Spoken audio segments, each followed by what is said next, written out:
Un jour, il arriva qu'Élisée passa par Sunem. Il y avait là une femme riche. Elle le retint pour manger le pain. 2 Rois 4:8. Élisée n'avait pas, semble-t-il, de domicile fixe. Mais on le trouvait souvent sur le mont Carmel. Là, dans la solitude, il pouvait se retirer après un travail pénible pour goûter la communion avec Dieu. Ceux que Dieu emploie sont souvent très occupés et ont besoin de temps et d'endroits pour se retirer. On a dit avec raison qu'un emploi qui ne laisse pas de temps de repos et de méditation ne convient pas pour un chrétien. Plus la vie est remplie d'occupations, plus grand est le besoin de temps d'arrêt, non seulement le dimanche, mais quotidiennement, car il est nécessaire de rechercher la grâce et la force pour chaque jour. Pour aller au Carmel, le chemin du prophète passait par Sunem, et on remarquait ses allées-venues lors de ses fréquents déplacements.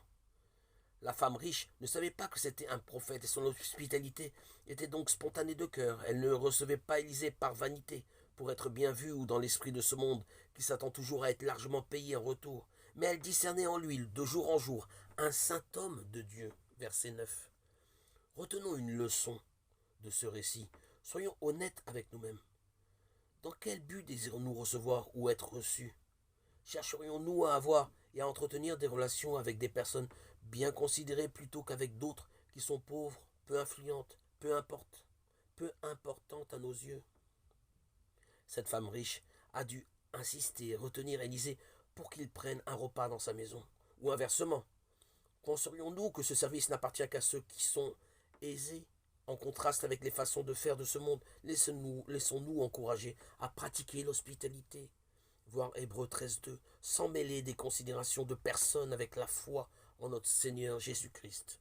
Jacques 2:1. Ayez entre vous un amour fervent.